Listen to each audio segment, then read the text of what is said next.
The calm before the storm always feels the most like silence.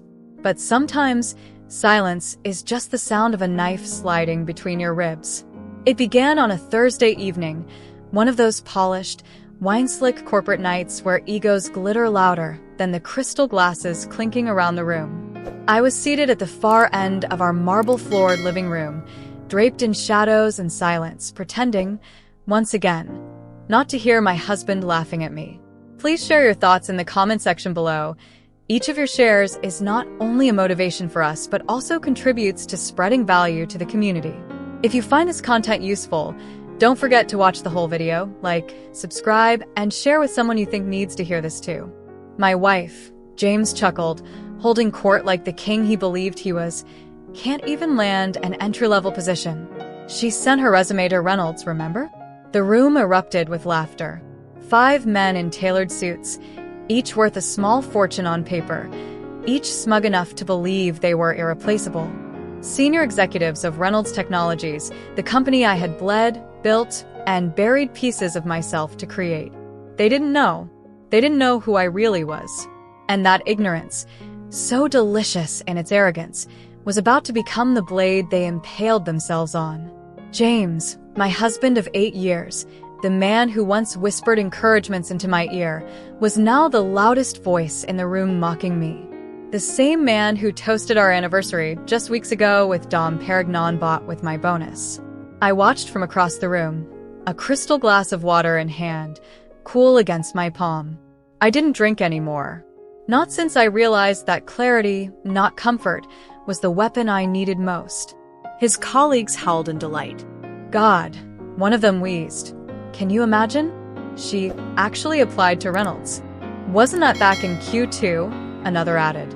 How many rejections this month, James? James waved them off, loosening his designer tie. Lost count. Maybe she should try barista work. There's a cafe down the street looking for help. Good benefits, I hear. My smile stayed fixed, perfectly practiced. The same soft smile I'd worn for years. The same one I'd worn the night I first met James. What none of them understood. Not James, not Michael from marketing, not smug Peterson who thought he was next in line for my throne, was that this version of me, the soft-spoken, defeated wife, was a mask.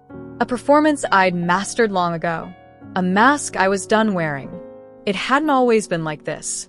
There was a time, early in our relationship, when James had seemed different, thoughtful, encouraging. Back then, I'd been cautious, deliberately understated. I drove a modest sedan, lived in a sparse apartment with thrift store furniture, and introduced myself as a struggling freelance consultant. It wasn't a lie exactly, just a sliver of the truth. It was a test. 3 relationships before James had taught me the same brutal lesson. Success attracts parasites. Men who cooed about independence while calculating how soon they could quit their job and live off mine. Men who talked about partnership while eyeing the designer handbag I bought myself with my own bonus check. Men who promised love and gave only control. So when I met James at that charity gala, his smile warm, his eyes bright, his compliments effortless, I smiled back. But I did not let him see the full picture. Not yet. I wanted to know who he was before he knew who I was. James passed the test, at first. He said all the right things, encouraged me to keep trying, told me I was too good for the positions I kept missing. We married 2 years later. I let him believe the house was ours, the car was ours, the future was ours. But the day he moved in, something changed. No, he changed. Or perhaps the mask slipped. Small comments. I'll take care of the finances. Dismissive gestures. Maybe don't speak up in that meeting, just yet. Patronizing praise. You're trying your best. That's what matters. I knew those signs. I'd seen them before, but I didn't react. I took notes instead. And slowly, quietly, I built a wall between the woman he thought he knew and the empire I actually ran. Tomorrow's a big day, James said, pouring another finger of 30-year-old scotch, my scotch, from the bottle he had no idea I owned. Peterson's getting promoted. Might be a late night. Don't wait up, sweetie. He added with that same mock sympathy he reserved for dogs and retail workers. "I won't," I said, voice soft. But inside, the storm had already begun. I had already hired the same firm that placed each of these men at Reynolds. Had already begun compiling a year's worth of data. Every slurred comment, every shady meeting, every inflated expense report, they were all mine now. Collected, time-stamped, cataloged. My investigators, my board, my legal team, my army were ready. And James? He was drunk, overconfident, and unaware that the woman folding laundry in pajamas down the hall had personally drafted the termination letters that would end his career. Upstairs, I entered my study and slid open the hidden panel behind my bookshelf. Monitors blinked awake, casting the room in a pale, electric glow. One screen showed James and his friends downstairs, already tipsy, their laughter filling the house like static. Another displayed Reynolds Technologies' global dashboard, every figure, every anomaly, every asset still firmly under my control. My phone buzzed. "Sarah. Final documentation complete. Board members briefed. Tomorrow confirmed. It's time." I stared at the message for a long moment, heart pounding with something deeper than adrenaline. Not fear. Not excitement. Something sharper. Justice. Tomorrow morning, at exactly 9 a.m., the board would meet the woman they only knew through encrypted calls and watermarked memos. Not Alexandra Chin the ghost. Not James's wife. But Alexandra Chin, CEO, founder, architect of the empire they had dared to underestimate. Downstairs, glass shattered. More laughter. Someone, probably Michael, was singing off-key. I made a note in the documentation: inappropriate use of company property. Every moment added weight to the sword I would drop. Not because I wanted to see them suffer, but because they had forgotten something critical, something my father had once told me as we stood outside the wreckage of his small business. Success isn't loud. It waits, watches, and strikes only when it's certain. I was certain now. And they were about to learn that the woman they'd spent years laughing at had been sitting atop the food chain the entire time. They were mocking their maker. And she had heard everything. The smartest player is never the loudest. She's the one you never saw coming. I wasn't born a queen. I became one in silence, with grit under my nails and betrayal etched into my spine. Long before I ever met James, before Reynolds Technologies even had a name, there was just me, alone in a too-small apartment, armed with a cracked laptop, a vision, and the raw pain of watching my father's dream be dismantled by the corporate vultures who smiled while they fed. That pain had taught me one unshakable truth: power should never be visible until it's too late. So, I built Reynolds in the shadows. Shell companies, anonymous investments, layers upon layers of confidentiality. No one knew the face behind the curtain. I spoke through encrypted channels, had meetings via avatars, signed contracts through proxies. Even my board of directors had never seen me in person. They called me the Ghost CEO. And I liked it that way. The first time I saw James, he didn't see me. It was at a charity gala. He was magnetic, just loud enough to be noticed, just charming enough to be dangerous. And I was invisible. Dressed in a department store gown, I sipped club soda and pretended to be a struggling consultant who got the invite by sheer luck. It was all part of the plan. I needed to know who James really was, not who he pretended to be when he thought someone could help him. He approached me first, of course. Smiling, confident, the perfect gentleman. We danced. We laughed. He told me I was brilliant, that I'd find my big break soon. That he believed in women like me. I almost believed him. Almost.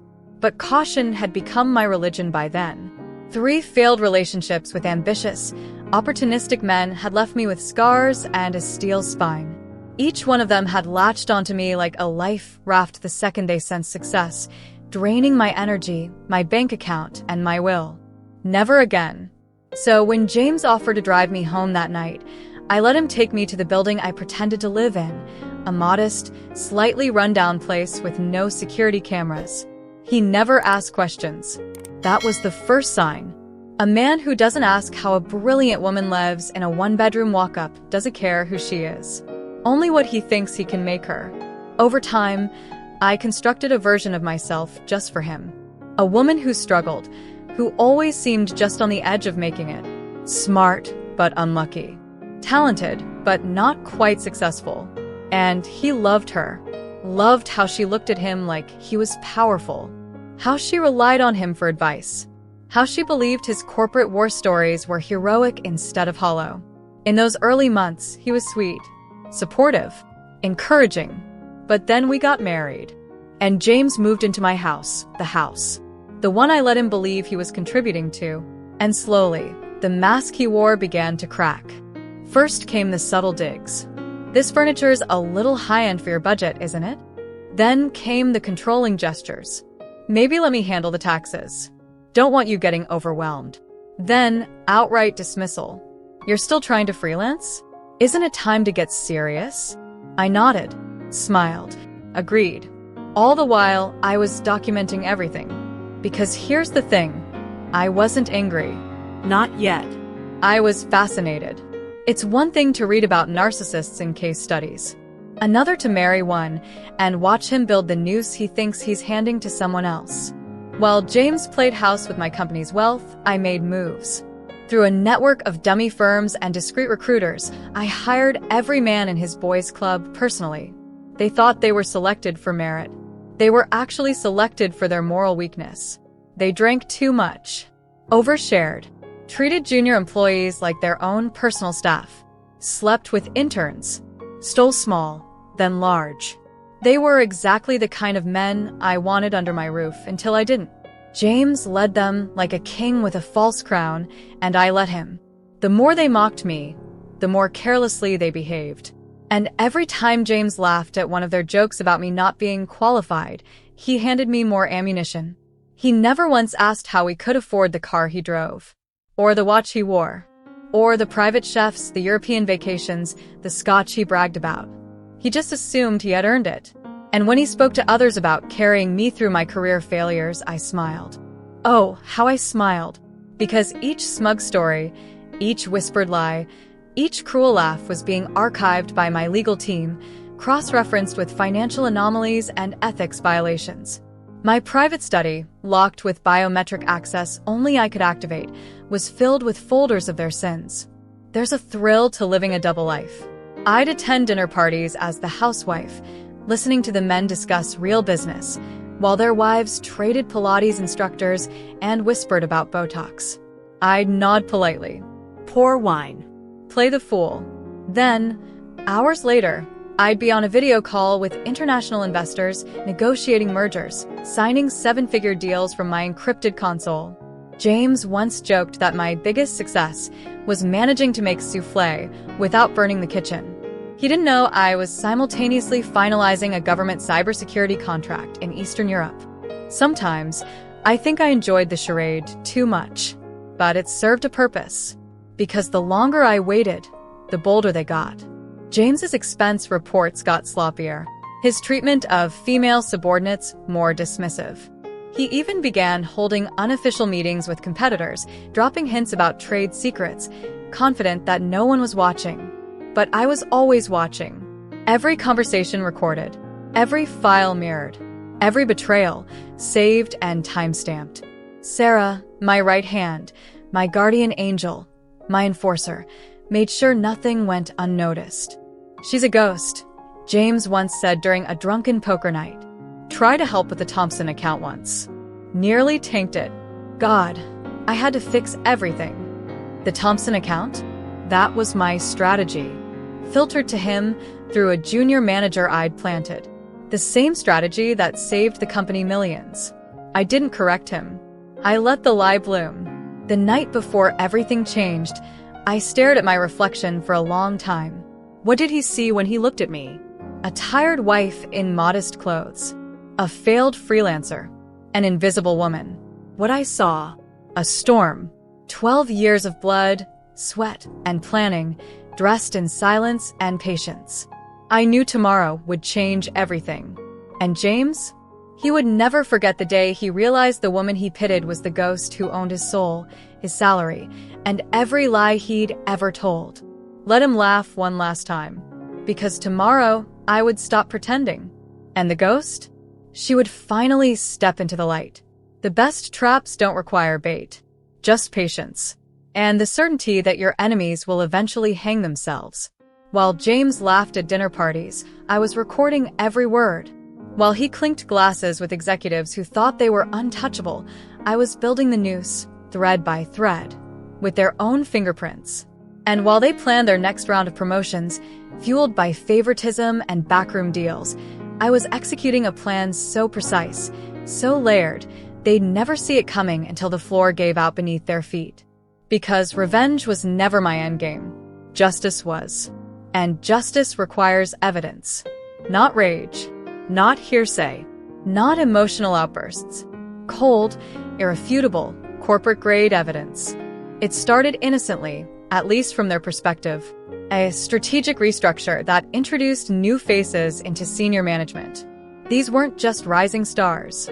They were my people, planted, loyal, and trained to observe without being seen. Peterson, the marketing genius with a fake LinkedIn trail and a convincing backstory, became James's right hand. He was also mine. Sarah hired him herself. He embedded seamlessly, instantly accepted into the boys' club with his sharp suits and sharper tongue. They loved him, trusted him, let their guard down. By the time they promoted him to head of brand strategy, Peterson had logged 74 recorded conversations, 112 intercepted messages, and 3 separate instances of confidential leaks James orchestrated behind closed doors. All delivered directly to me. But I didn't stop at spies. I brought in private investigators the best money could buy and hid them in plain sight. One posed as a temp in accounting. Another, an IT contractor handling network latency issues. A third, the new receptionist James never once acknowledged. They watched, listened, cataloged everything. There were expense reports that didn't match receipts. Late-night meetings in hotel bars with competitors. Unexplained dips in departmental budgets followed by mysterious personal purchases. Watches, flights, 5-star weekends they thought were invisible. They weren't. I was always watching. Even our home became a theater of operations. The cameras I had installed weren't just for security. They were part of a silent contract James never read, buried in the fine print of his move-in paperwork. Every room, every whispered joke, every offhand comment, stored, encrypted, and backed up on 3 separate servers across the globe. He laughed about those clueless girls in HR. How they always cried after one bad review. He bragged about turning down yet another qualified woman because she wasn't a culture fit. Culture fit, in James's world, meant willing to laugh at his jokes and never correct him in meetings. And those jokes? They were all saved. Every syllable. There was one night I remember especially well. James came home late, reeking of whiskey and smugness. He stumbled into our bedroom, sat on the edge of the bed, and said something that burned itself into my memory. "You know," he slurred, "you're lucky I don't leave you. A woman like you? Past her prime. No prospects. Just a pretty face with no fire left." I looked at him, and I smiled, because I knew what he didn't. That same night, Peterson had sent me a video clip, James, during a corporate retreat, boasting about moving assets between divisions to artificially inflate Q4 performance. Laughing. Explaining the loophole to 2 junior execs who nodded nervously while glancing at the door. The retreat had been a tax write-off. Now it was evidence. I didn't just gather what could destroy them. I gathered what could bury them. Sarah's team built a digital vault, a fortress of documentation. Labeled, time-stamped, cross-referenced with corporate policies and legal statutes. Every policy they broke, every boundary they crossed, was paired with HR records, security footage, and internal audits. Emails they deleted? Recovered. Conversations they thought were private? Transcribed. Financial sleights of hand? Reverse-engineered by forensic accountants we'd brought in months before James even suspected something was wrong. And just in case, I had 3 independent law firms review everything, anonymously, of course, to ensure that when the sword dropped, it wouldn't just cut. It would sever. They never noticed the cracks forming beneath their feet. Or maybe they noticed, but dismissed them, the way men like James always do. He'd say things like, "If something was wrong, we'd know," or "I've got the board in my back pocket." He believed he was untouchable, that I was weak, that I needed him. He believed every lie he told himself, which made my job even easier, because I didn't need to fight. I just needed to wait. And oh, how they gave me everything. Drunk brunches, where they talked openly about hiring a friend's son over a far more qualified female candidate. Emails with thinly veiled threats toward employees who spoke up. Off-the-books bonuses handed to one another like candy, disguised as consulting fees. Even Sarah, seasoned and unflinching, was stunned by the depth of rot. "They're not just unethical," she once said, sliding a file across my desk. "They're reckless." That recklessness became my greatest weapon, because I didn't have to invent a story. I just had to document the truth. When it came time to prepare the final dossier for the board, it took 6 USB drives and 1 heavily encrypted hard drive. Sarah laid it all out on the table like we were preparing for war. In a way, we were. "Once we drop this," she said, "there's no going back." I looked down at the evidence. The photos. The transcripts. The footage of James laughing while explaining how to bury a harassment complaint without triggering HR audits. And I nodded. There was never any going back, I said. Only forward. That night, James was celebrating. Peterson had gotten his fake promotion, and they were drinking in our living room, loud and confident, as if the world couldn't touch them. Through the speakers in my study, I heard Michael crack another joke about desperate women applying to tech roles.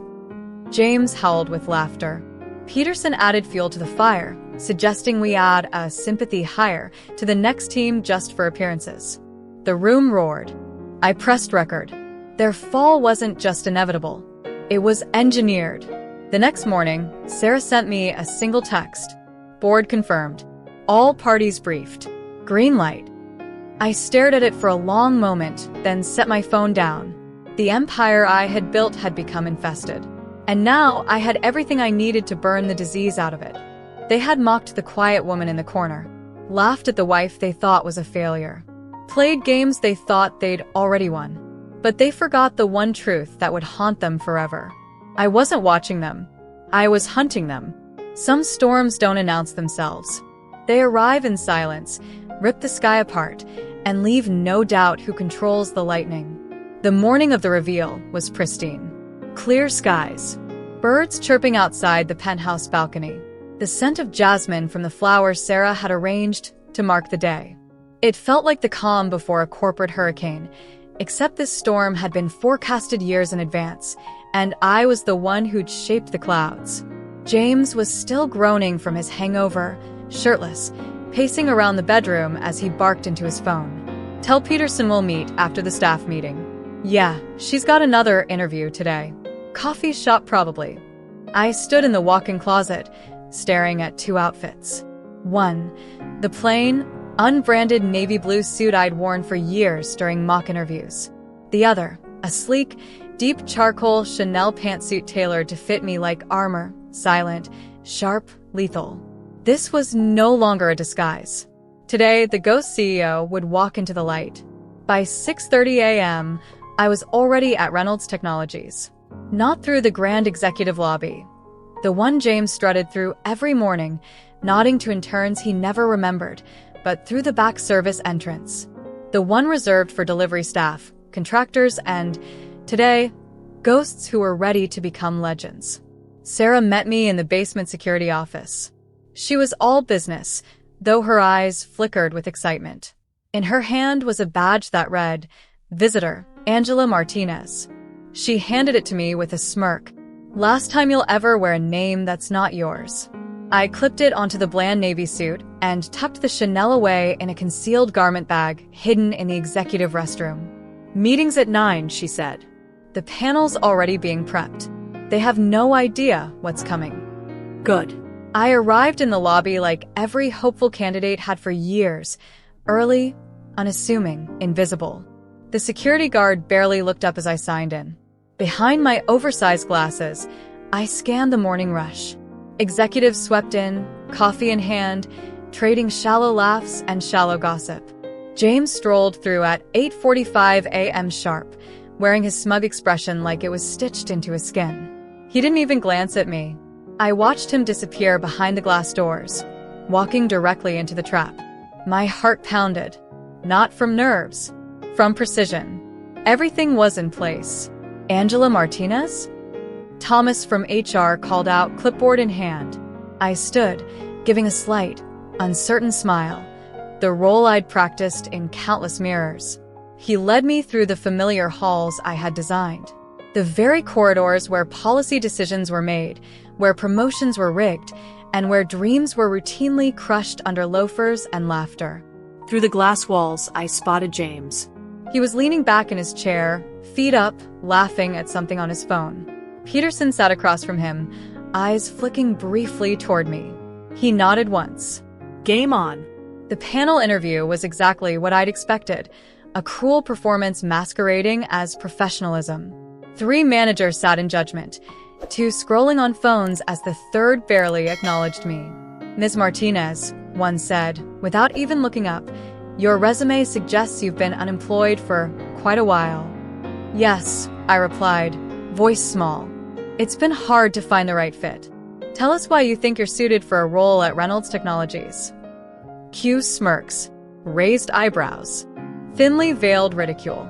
I answered calmly, weaving the script we'd prepared, a mix of truth and feigned insecurity. Every response crafted to provoke. Behind them, through the glass, I saw James pass by again. This time he saw me. He did a double take. Paused. Smirked. His phone was out in seconds. Moments later, the interviewers' phones buzzed. They chuckled. I didn't need to read their screens. I already knew what he said. Guess who's trying again? I stayed in character until the very end. They dismissed me with patronizing politeness, assuming I'd leave the building in tears like so many before me. But instead, I walked calmly to the restroom, the one near the executive suite. Inside the last stall, hidden in the ceiling tile, Sarah had placed my garment bag. I changed deliberately, each movement slow, methodical. When I stepped out again, I was no longer Angela Martinez. I was Alexandra Chin, CL, founder, architect of empires, wielder of thunder. The pearl necklace I fastened around my neck had belonged to my mother. She used to say, success is silent until it's time to roar. Today, I would roar. As I stepped into the hallway, heads turned. Whispers followed. Recognition flickered and faltered. Wasn't that? No, couldn't be. But it was. The elevator to the executive floor opened without hesitation. I took it alone, the soft click of my Louboutin heels echoing like gunshots. When the doors parted, I didn't go to the boardroom. Not yet. First, I had another meeting to attend. James's office door was ajar. His voice carried, smug and loud. You should have seen her, same desperate suit, same weak answers. Told the guys it was her third try. Probably working on a loyalty card at this point. Laughter erupted. Peterson, always on cue, joined in. Michael added, think she even knows what we do here? I stepped into the doorway. The laughter stopped. Actually, I said, voice calm and clear, I know exactly what you do here. And more importantly, I know what you shouldn't be doing. James turned and froze, coffee cup halfway to his mouth, face drained of color. I stepped into the room fully. No more shadows. No more silence. Only truth. And power. Wah, what are you doing here? He stammered. I raised an eyebrow. Dressed like that, he finished, his voice now hollow with dawning horror. Peterson stood, adjusting his tie. The others shrank in their chairs, instinctively realizing this was no ordinary visitor. This is a restricted floor. James tried again, scrambling for control. Security will be. They're already here, I said, as two uniformed officers stepped in behind me. Though not for me. I pulled out my phone, pressed one button. Every screen in the room flickered to life. Company and corporation papers, stockholder breakdowns, founder documentation, and one name on every single document. Alexandra Chin. Gasps. Stammering. Silence, so sharp it could slice open a boardroom table. James's jaw moved, but no sound came out. You're the CEO of Reynolds Technologies. I finished, walking slowly to the head of the table. Founder, sole owner, visionary, as they say in Forbes.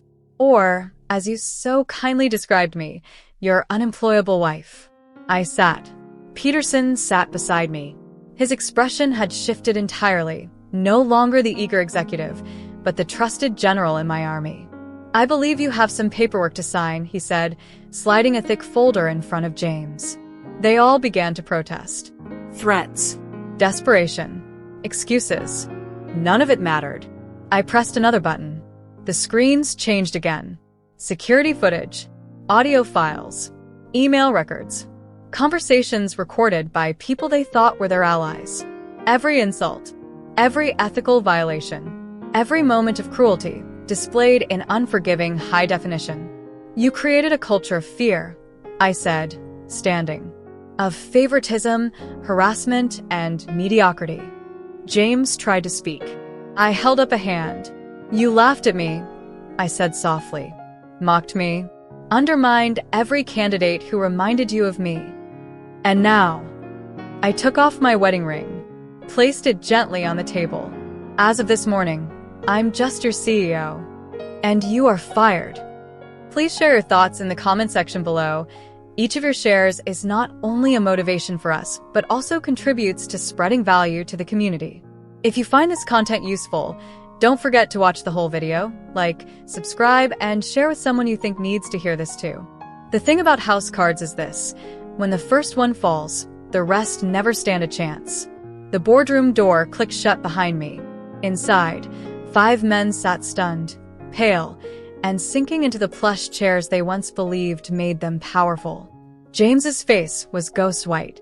His coffee sat forgotten, trembling in his hand. The silence wasn't just awkward, it was suffocating. Peterson handed out thick manila folders one by one. Termination papers, cease and desist letters, clauses that outlined in meticulous legal language every reason for dismissal: gross misconduct, breach of fiduciary duty, willful negligence, harassment, discrimination, insider trading. Each accusation backed with concrete proof. They skimmed the documents with shaking hands. Their expressions shifted from disbelief to fear to a dawning realization. This wasn't a warning. This was Judgment Day.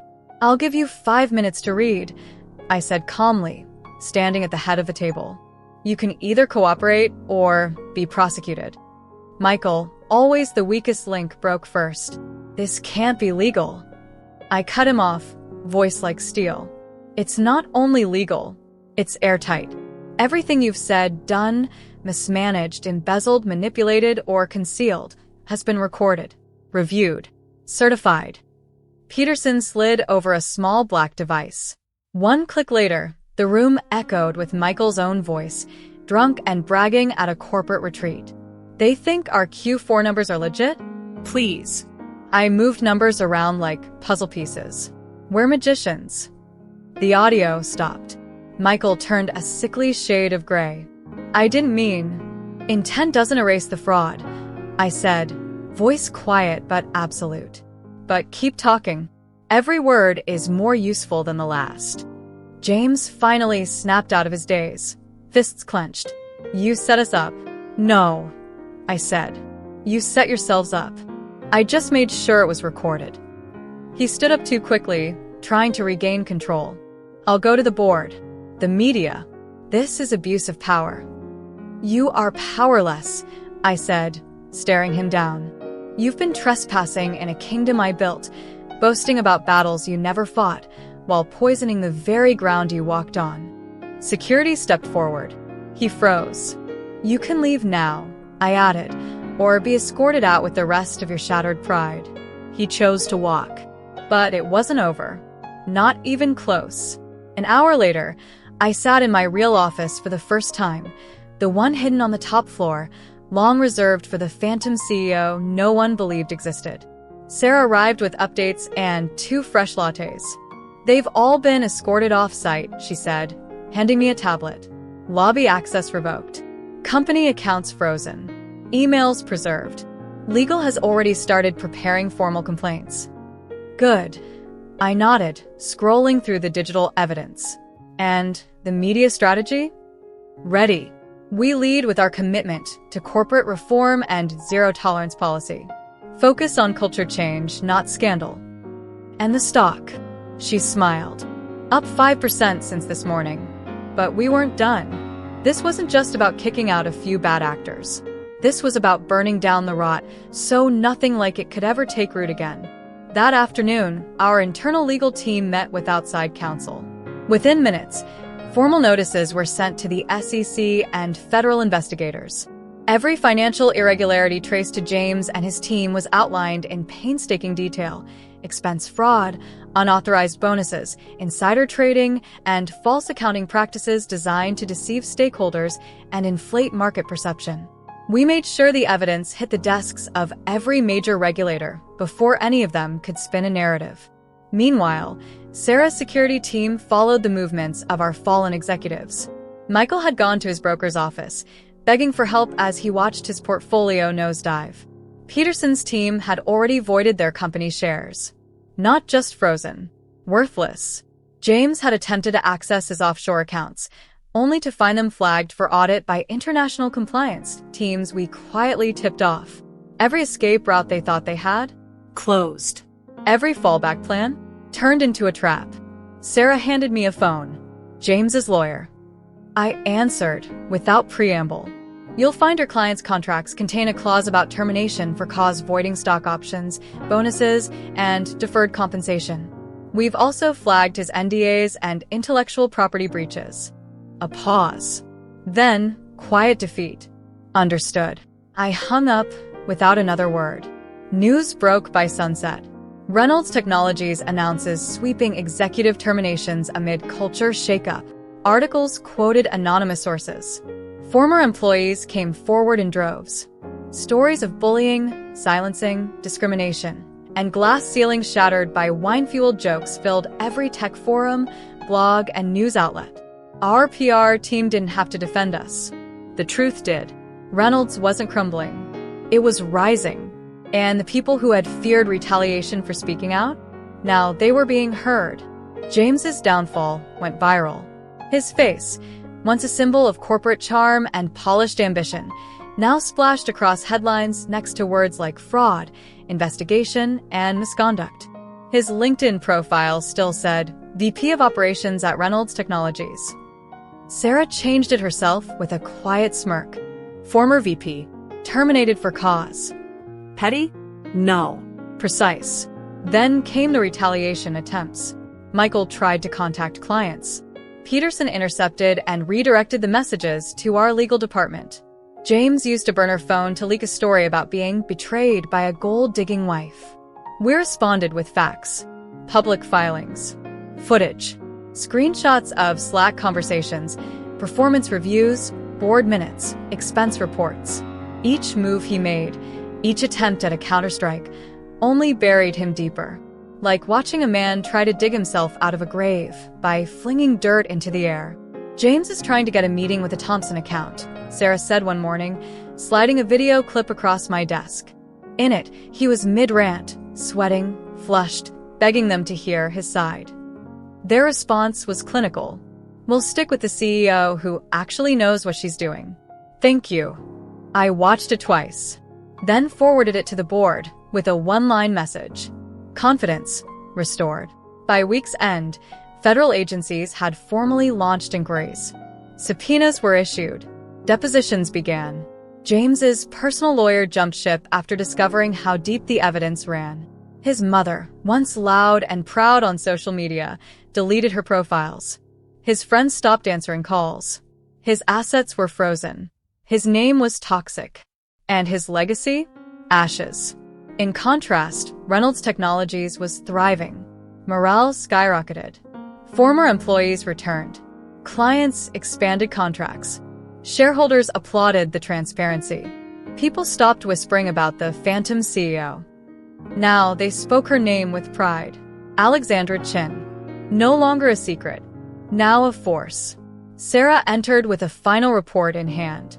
Their legal team is requesting settlement negotiations. Let them wait, I said, standing to face the skyline. We're just getting started. I watched the city below.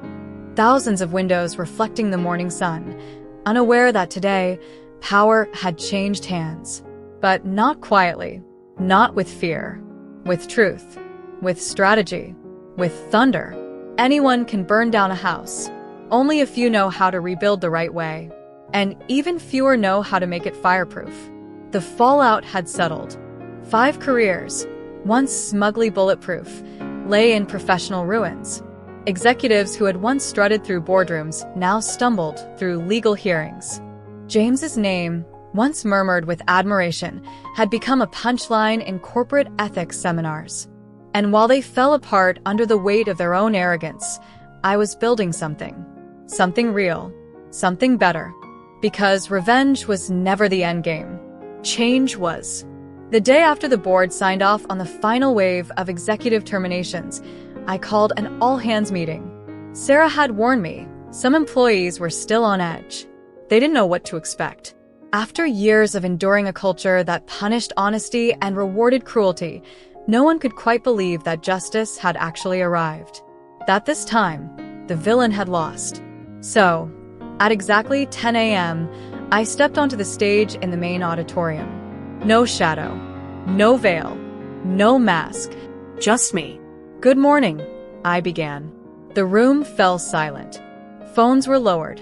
Eyes lifted. A few mouths hung open. My name is Alexandra Chin. Some of you knew me as James Morrison's wife. Most of you didn't know me at all. I paused. No one dared to move. Until yesterday, I was the invisible architect of this company, the silent founder, the hidden voice behind every strategy document and every big picture roadmap. I stayed hidden for good reason. I let the moment breathe, tension hanging like a thread stretched to its breaking point. But no more. For the next hour, I told them the truth.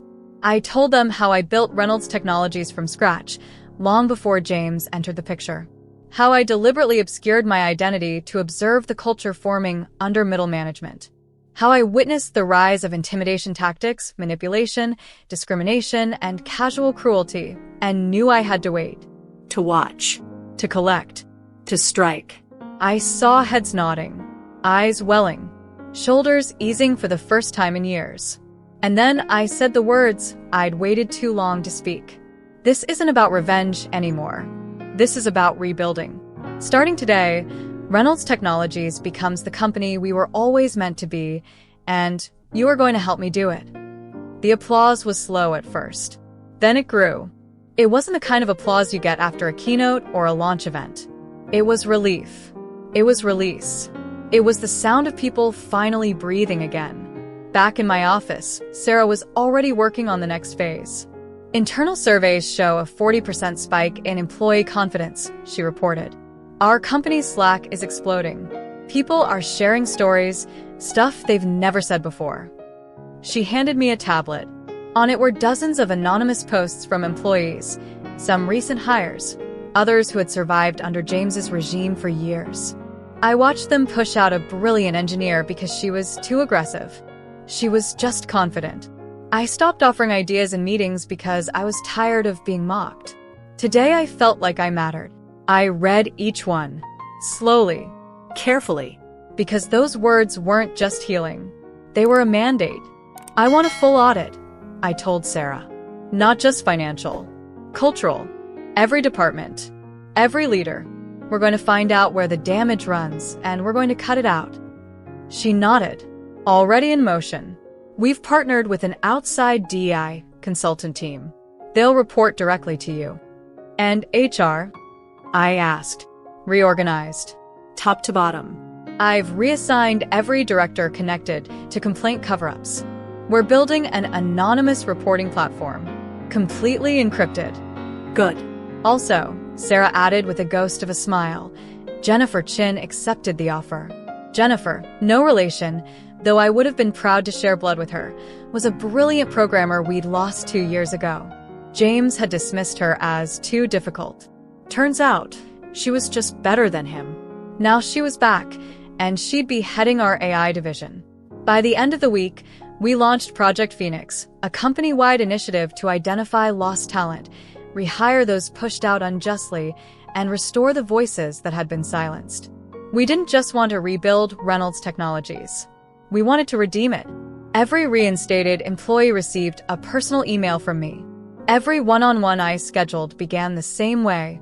I'm sorry we let you down. Help me make it right. Some cried.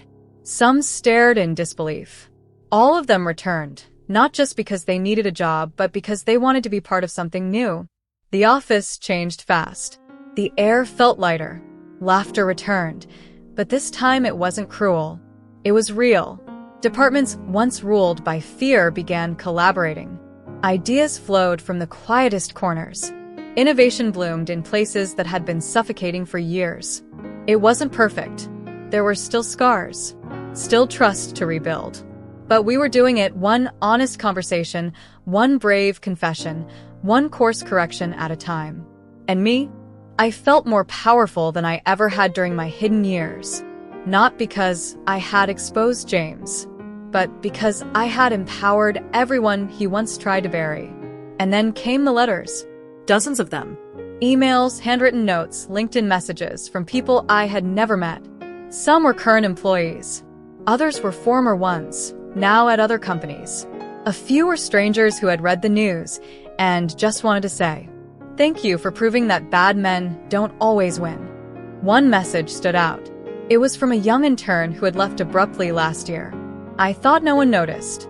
I thought no one cared. I left tech because of what happened at Reynolds. But today, I applied to come back. I closed my laptop and sat in silence for a long moment. This was why.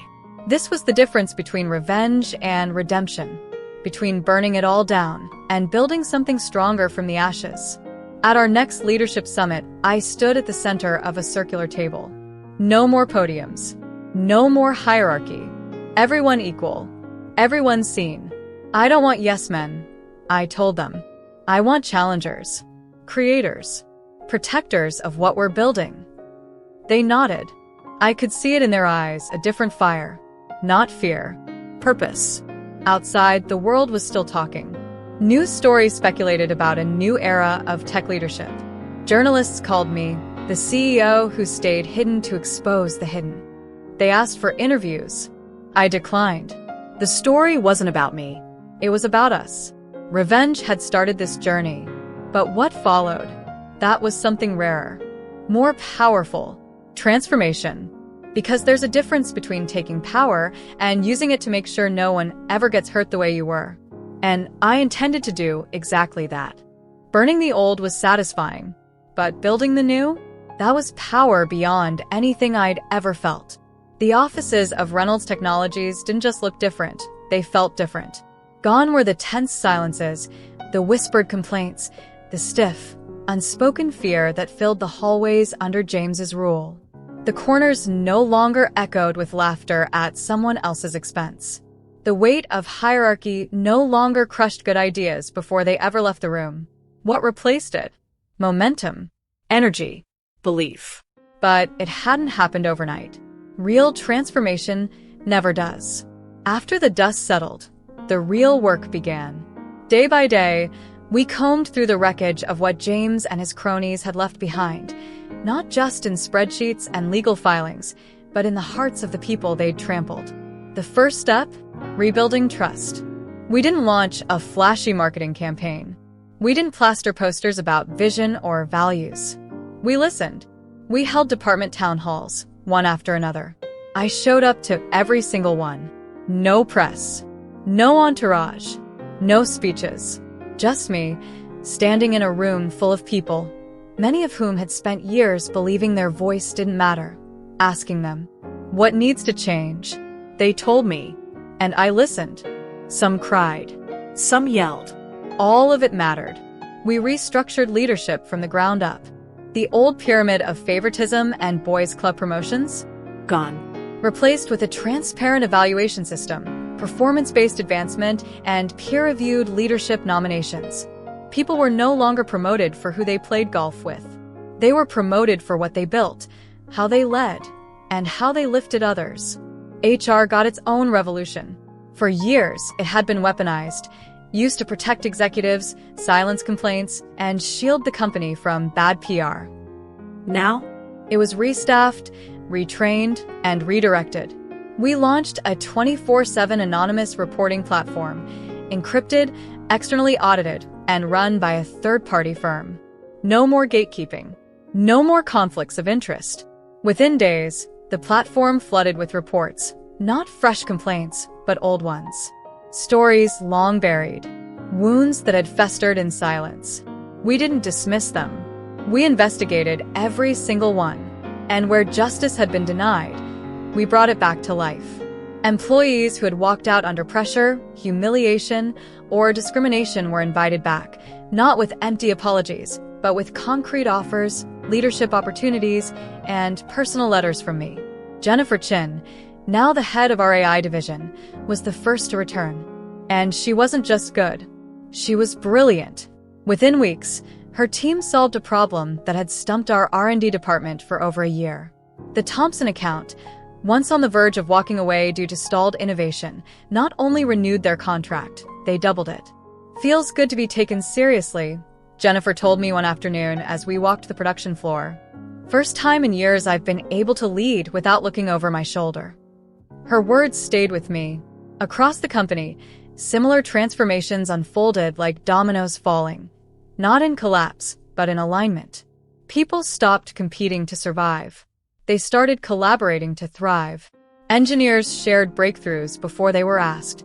Designers brainstormed across departments without being told. Junior analysts, once invisible in James's world, were now presenting directly to the C-suite. Because the new Reynolds didn't punish visibility. It rewarded it. Every success we had was shared. Every failure, a lesson. We stopped measuring productivity in hours clocked and started tracking impact. Did your idea help someone? Did it solve a real problem? Did it move us forward? That was the new gold standard. And the financials? They followed like gravity. Quarterly revenue surged. Operational costs dropped by 18% due to less turnover, fewer HR settlements, and smarter resource allocation. Investors, initially nervous after the firings, were now doubling down. We launched a full investor transparency portal, live metrics, strategy dashboards, ethics disclosures. We didn't just invite oversight. We dared them to look, and they liked what they saw. 6 months after the reckoning, Business Weekly ran a feature story on our transformation. From scandal to standard bearer, how one woman's secret reshaped a billion-dollar company. They wanted quotes. I gave them one. It's not about being the first woman in the room. It's about making sure the door stays open behind you. Internally, we launched Open Doors, a mentorship and advocacy program connecting junior employees with leadership allies. No fluff. No performative panels. Real connections. Real accountability. The waitlist grew faster than we could have imagined. One participant, a software intern named Maria, approached me after a session and said, "Before this program, I thought I'd have to shrink to fit in. Now I know I can grow." And that, not the press, not the praise, was the real victory.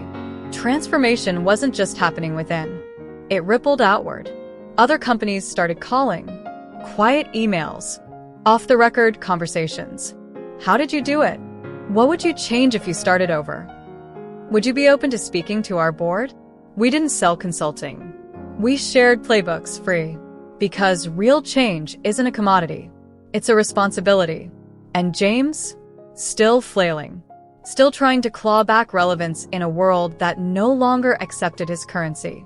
Last I heard, he was giving a lecture on business resilience at a third-tier college, a sad echo of a man who once thought the world should bow to him. I didn't hate him anymore. I just didn't think about him. Not when there was so much good to build. One afternoon, While reviewing project briefs, Sarah walked in with a report. "No HR complaints this quarter," she said, setting it on my desk. The first time in company history. I didn't speak right away. I looked out the window, watching sunlight pour across the downtown skyline, and felt something strange ripple through my chest. It wasn't pride.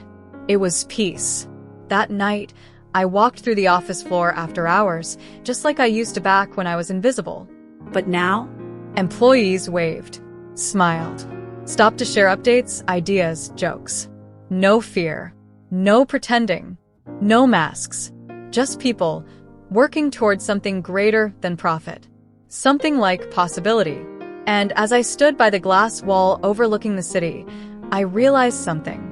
I hadn't just saved Reynolds Technologies from ruin. We had redefined what it meant to be powerful. Not loud, not arrogant, not manipulative, but kind, transparent, accountable, and deeply, unapologetically human. The transformation was complete. But the mission? That was just getting started. Revenge may have started the fire, but it was purpose that kept me warm. It had been nearly a year since the morning I walked into that boardroom and reminded 5 powerful men that underestimating a woman was never a safe bet. 12 months since I stepped out of the shadows, removed the mask, and let Alexandra Chin, the real one, take her rightful place at the head of the table. But even now, standing at the window of my corner office, watching the city glow beneath me, I sometimes caught myself remembering the silence that came before it all. Not just the silence of corporate oppression or backhanded remarks at dinner parties. The deeper silence. The one I wore like armor. The one I lived in for far too long. Power, I've learned, is not about who shouts the loudest in the room.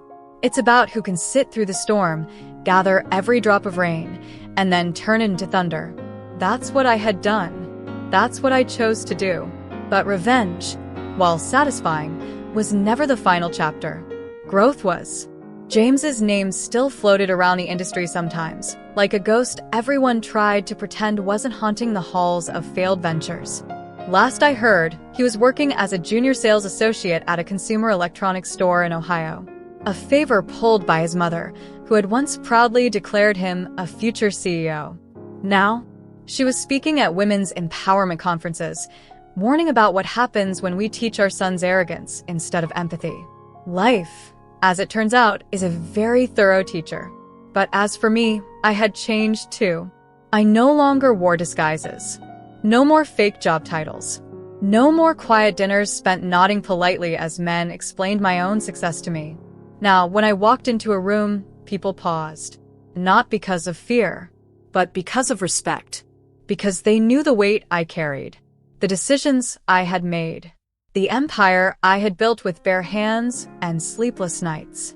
But more importantly, they knew how I had rebuilt it. Not with fury, with intention. In the months following the company's rebirth, I started making subtle but deliberate changes to my own life. I sold the house James thought he had bought. Not out of spite, but because I no longer wanted to walk through rooms that once echoed with lies. I moved into a penthouse apartment near the heart of the city. Open floor plan. Light-filled spaces. No dark corners for secrets to hide in. Every morning, sunlight poured across my desk. Every evening, I could look out at the skyline and see the very buildings that once symbolized everything I thought I had to hide from. Now, they stood as monuments to what I had survived. The biggest surprise? Peace. Real peace. The kind that doesn't roar. It whispers. It sits with you quietly at the end of a long day and says, "You did what they said you couldn't, and you didn't become them in the process." That was my greatest victory. Not that I destroyed James, but that I never became him. One day, as I was reviewing quarterly reports, Sarah walked in carrying a sleek silver box. No label, no return address. I looked at her. She only nodded. Inside was a small, familiar item. James's watch. The one he had once bragged about in front of his friends, calling it his executive badge. It was scratched now. Tarnished. Attached was a short note, scrawled in handwriting I hadn't seen in almost a year. "I really did love you. I just didn't know how to love someone stronger than me."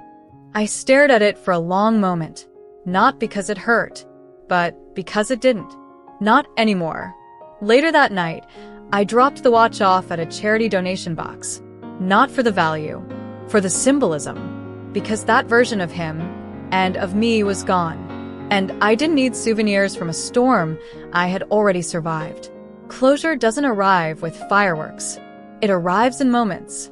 In quiet laughter during a staff brainstorm. In a young intern raising her hand without fear. In a single mom being promoted not because someone took pity, but because she earned it. That's the kind of legacy I wanted.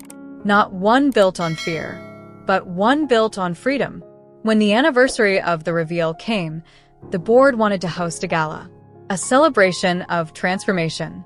I agreed, but with a condition. No speeches. No spotlights. No toast to me. Instead, I wanted every team leader to bring someone to the stage, someone who had changed the game quietly behind the scenes. The true builders. The true survivors. The real heroes. And so, under the soft glow of chandeliers and piano music, the stage filled with people who had once been silenced. A woman who had restructured our logistics team after being ignored for 3 years. A neurodiverse coder whose algorithms increased efficiency by 40%. A maintenance lead who implemented our green initiative and saved the company $500,000. I stood in the back of the ballroom that night, no microphone in hand, just a glass of water. Watching. Smiling. Finally free. Sarah joined me at the back. No regrets, she asked softly. I shook my head. Only one, I said. That I didn't start the rebuild sooner. But in truth, maybe it all had to happen this way. Maybe the fall, the betrayal, the lies, the long, painful masquerade was the cost of seeing clearly, of knowing what had to change and having the fire to change it. They say the best revenge is living well.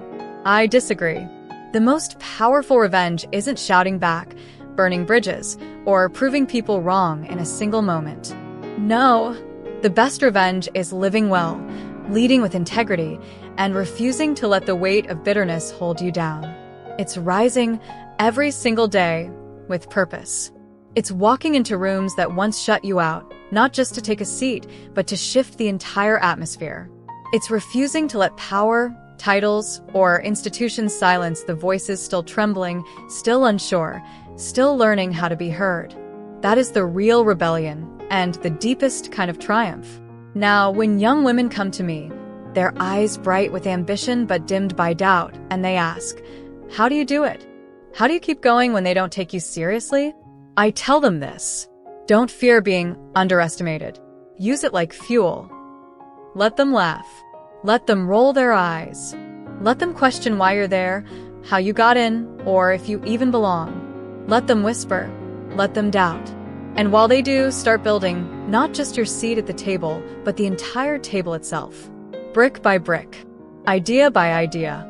Failure by lesson. And when it's built, invite others in. Especially the ones still waiting on the sidelines, still wondering if they'll ever be seen. Because there is no sweeter sound, no more powerful moment than when someone sits down beside you and says, I didn't think I mattered here until now. That, for me, is what real closure looks like. It isn't about ending the story with revenge or proving something to people who already made up their minds. It's about rewriting the story entirely. It's about beginning something better. Not just for you, but for everyone who comes after you. So yes, I'll keep building. Keep speaking. Keep leading. But not out of anger. Not out of spite. Not anymore. Now, I fight for the ones still waiting for their chance, for the people the world overlooked, dismissed, or discarded. I fight for those who were told they weren't enough. People like me. People like you. Because we are more than what they expected. And our voices? They were never meant to be silent. In life and leadership, the most powerful victories often come not from shouting the loudest, but from standing in quiet strength, observing patiently, and choosing the right moment to act. Alexandra's journey teaches us that true power isn't about control. It's about integrity, resilience, and using your voice to uplift others, not suppress them. Her story reminds us that even in moments of betrayal, silence, or invisibility, we are never powerless. Growth can come from pain. Justice can come without cruelty. And purpose, when rooted in truth, will always outlast arrogance. For today's world, especially for those of us who've weathered storms, this message resonates deeply. It's never too late to reclaim your voice, rewrite your story, and lead with grace, not ego. If this story moved you, inspired you, or made you think about your own journey, we'd love to hear from you. Share your thoughts in the comments below. Don't forget to like, share, and subscribe so you won't miss the next chapter in this powerful series. Let's keep this conversation going. Your story might be the spark someone else needs.